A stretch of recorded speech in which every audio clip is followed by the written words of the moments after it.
Hi there, and welcome to the Salted Pepper, where we cook for real life using real food and we keep it real simple. And today we are going to make the most delicious chicken carbonara right in the Ninja Foodi. And wait till you see how easy this is, and it uses just a few ingredients. So the first thing I have here is 4 slices of thick cut applewood smoked bacon. Now you could use pancetta, you could use another type of thick cut bacon, but you don't want to use thin bacon for this. It's not going to render out enough of the bacon fat, and you do want to have some substance in your carbonara. So what I've decided to do is go ahead and air crisp the bacon on the rack in the high position. And I've cut the thick cut bacon in half, so they'll fit on the rack without overlapping too much. So I'm just gonna arrange these on the rack here.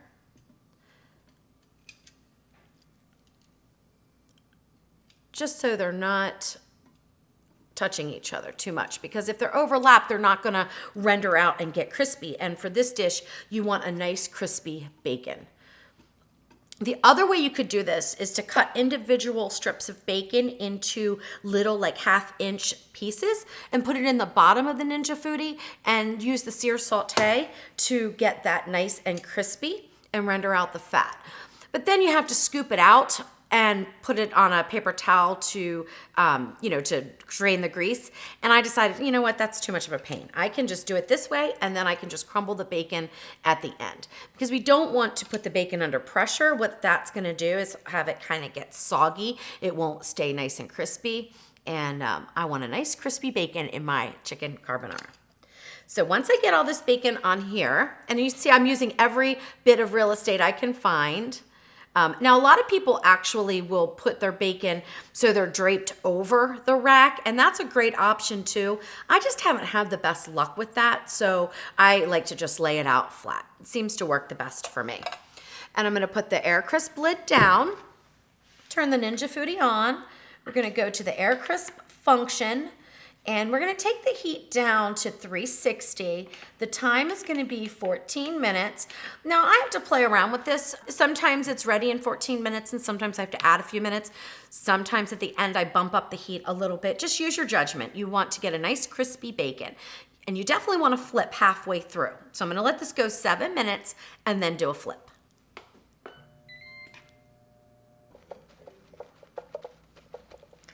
So the bacon crisped up beautifully in the Ninja Foodi, as it always does, and I just took it out and then I put it on some paper towels just to blot the grease off. That's going to help crisp it up, and so we've got really crispy bacon for our carbonara.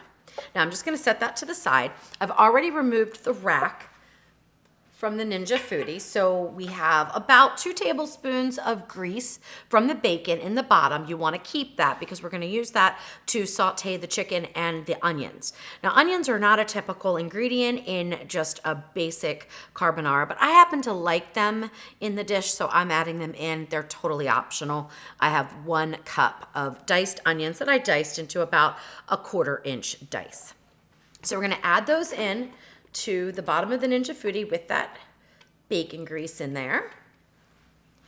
And we're gonna turn on the sear saute on high and just hit the start button.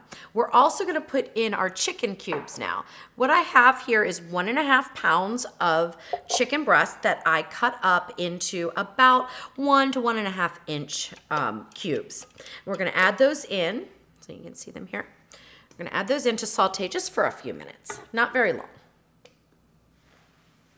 Now you could skip the chicken as well. I mean, a traditional carbonara does not have chicken in it. I just like to add it for the extra protein, and I think it just, I don't know, makes me feel like I'm having a complete dinner. But certainly you can leave the chicken out as well. All right, so we'll let that heat up and saute for just a few minutes. Now, the only thing I'm gonna do right now is add 1/2 teaspoon of salt. You do not need a lot of salt in this dish because we've got the bacon and we don't want it to be too salty. We also have the Parmesan cheese that's going in, and that's gonna add some salt. So be very careful when you're putting in salt. Don't put too much in at the beginning. But 1/2 teaspoon will help season that chicken up nicely. All right, so we'll just saute for maybe 2 minutes, and then we will add in the rest of our ingredients and get it under pressure. The Ninja Foodi's heating up, so I can start to hear it sizzling a little bit. So I'm gonna go ahead and just stir these around. Now, honestly, you could even skip this step if you're in a time crunch. You don't have to do this. But I just like to get a little bit of sauteing on the onions and the chicken. If I get a little browning, I'll be happy because that adds flavor, which I've got a little bit there on that piece. But again, it's an optional step. You could move straight on to pressure cooking. So I'm just gonna let that go maybe another minute, and then we will get the rest of our ingredients in. Okay, so I've just sauteed this just for a few minutes, and I'm not really getting any color on there, and that's because I did not let the bacon grease heat up with the sear saute function before I dumped in the onions and the chicken, but that's okay. It doesn't make a difference for this recipe. So now I'm gonna add in our roasted garlic. What I have here is 2 bulbs of roasted garlic that I did right in the Ninja Foodi. It is super easy to do. It adds a ton of flavor to a lot of recipes, and I use it in my recipes quite often. So this is 2 bulbs that I cut off the top, put a little bit of drizzle of olive oil, put it in a foil packet, put it on the rack in the low position at 325 for 35 minutes, and it's perfectly roasted garlic. So I'm gonna add that in.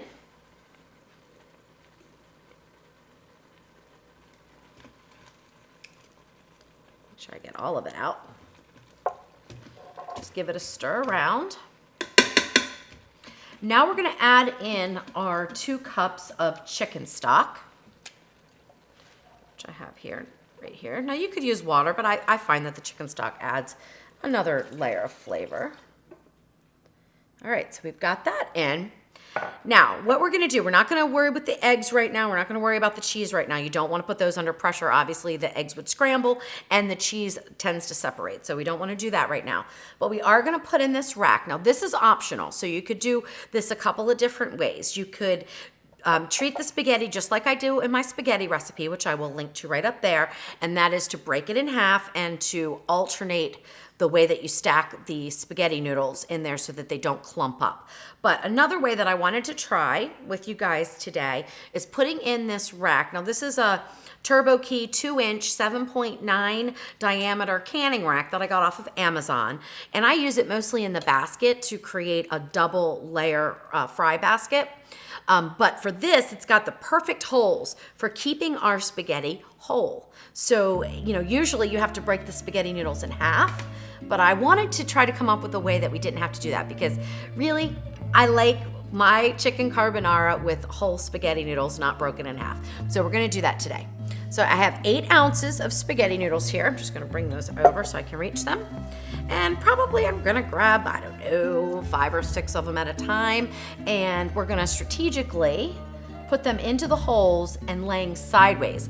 Now, this does take a little time. So again, if you don't wanna do it, don't worry about it. You don't have to. And you wanna get them so that they're laying down.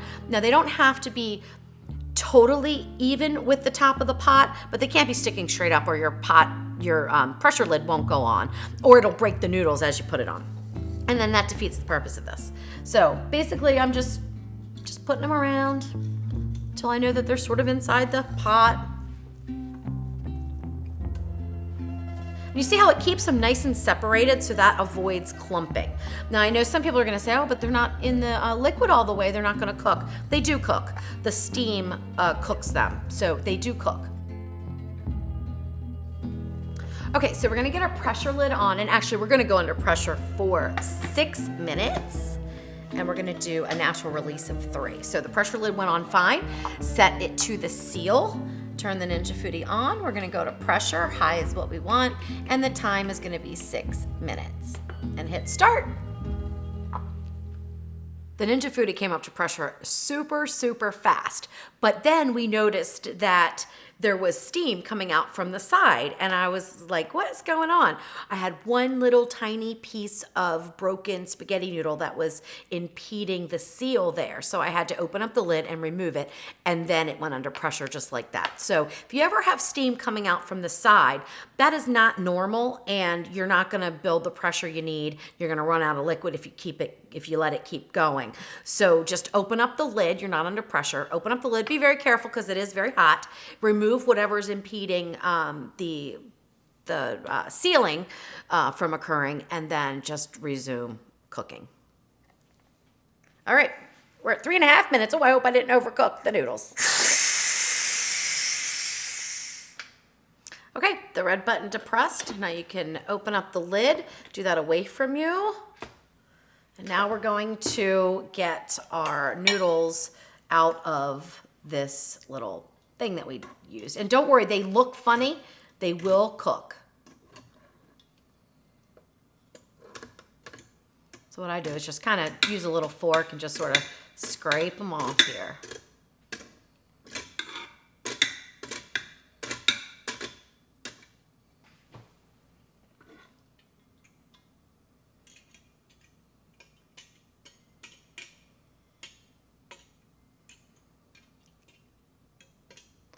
Last little one is proving to be a challenge. There we go.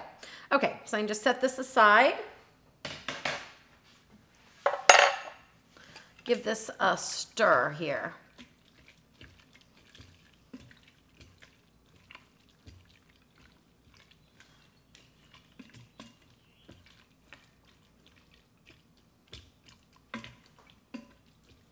So what I'm doing right now is just pushing the noodles down. So the ones that were above the rack are not, they look a little dry and they just need to absorb some of that liquid, which they will. Now, what you want to do is turn the Ninja Foodi off at this point. We don't want to continue heating it because we need to add in our eggs. Eggs is what makes the sauce for the carbonara, and we don't want them to scramble.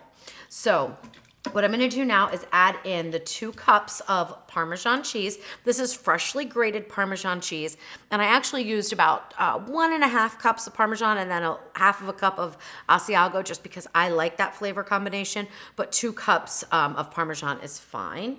We're going to add that in. We can add in some more at the end too, which I still have my Parmesan cheese block out because I usually will add it in. And we're going to go ahead and move this around here to get it melted and starting to create our sauce, which will happen as well with the chicken broth that's in there.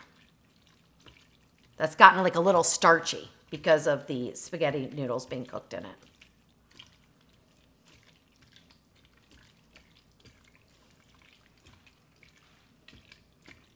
Now what I like to do at this point is just go ahead and close the lid just for about 5 minutes before we add in the eggs. I don't want to add them in now because I don't want them to cook, but we do want the noodles to finish cooking just a little bit. Now if you decide to break your noodles in half and do them like I do in the spaghetti recipe, instead of fanning them out, you can skip this step because your noodles will be all the way cooked already, so you won't have to do this. But I'm just going to leave this down for maybe, I don't know, 3 to 5 minutes, and then we'll stir in our eggs and create that delicious, luxurious sauce.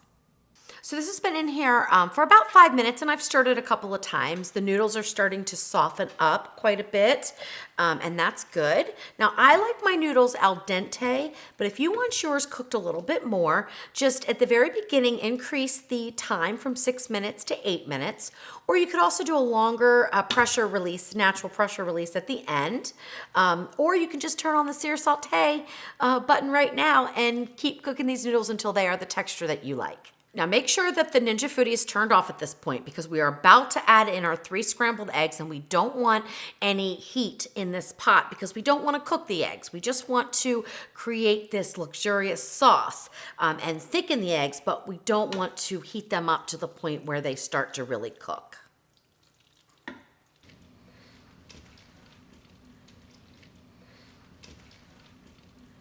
Now for the final touches. Let's add in that bacon. So we're gonna crumble it up right over the top, mix it in. I do suggest that you do this at the end just to keep that bacon as crispy as possible.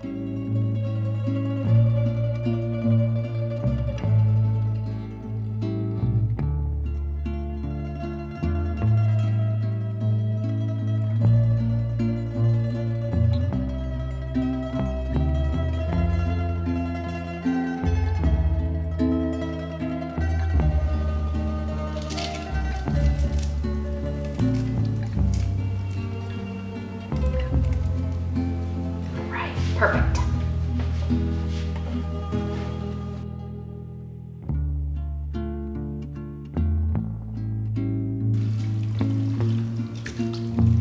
This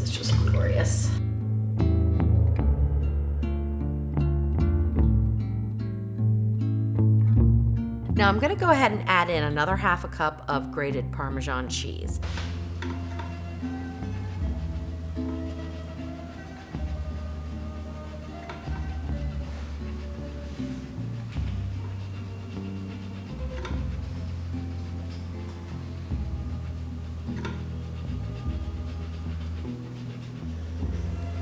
We've already added in 2 cups, and that is only 3 ounces. So this might seem like a lot, but it's really not that much.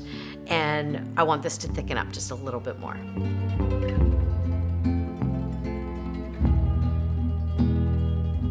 All right, so I've added in that extra cheese. We've got the bacon in, and oh my gosh, it smells so good, but it's still just a little bit soupier than I'd like. So I need to be careful though that I don't cook the eggs, because that would, not be a very good texture for this dish. But I am gonna turn on the sear saute, and we're just gonna go very low. So take it all the way to the low and hit start. And we're just gonna do this, I don't know, maybe 5 minutes, just to see if we can burn off some of this extra liquid without cooking the eggs.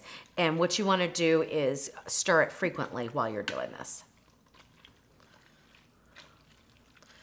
Okay, so I sauteed this a little bit on the low setting, and I even bumped it up to medium. But guys, be careful when you're doing that, because you don't want to cook these eggs. But we got a good, nice, velvety sauce that, just looks and smells amazing. So let's go ahead and plate it up.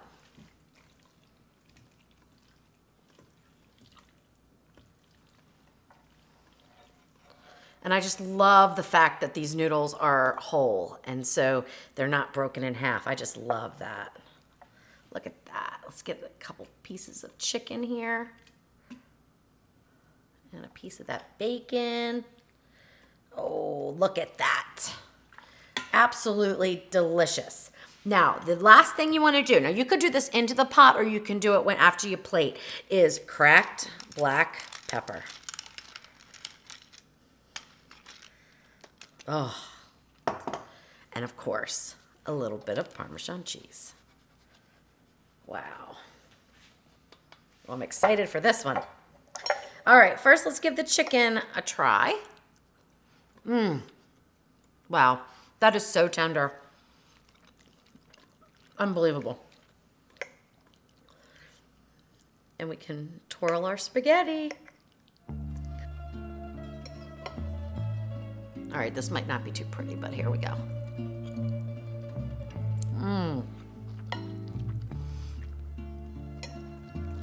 Oh my gosh. That is so delicious. Now the noodles are definitely al dente. Now there's a couple things that you can do if you want them softer.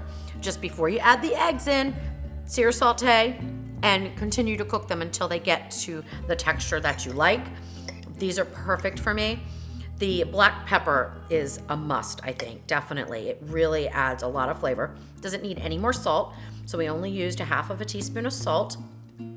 The bacon, while it's not crunchy, it imparts such a wonderful flavor. I mean, this dish is quick and easy, and it tastes fantastic. And it would be great with my homemade bread, and I'll link to that recipe right up there so you can make that too. But you know what I need? Peas. Yeah, I love peas. This is not allowed necessarily in a carbonara. Chefs will frown upon me. But guess what? I'm not a chef. I'm a home cook. And I happen to enjoy peas in my chicken carbonara. And if you do, go ahead and use either frozen or fresh peas and add them in at the very end. No need to cook them, because you want them to stay nice and tender and vibrant green. Just look how beautiful that is. I love peas.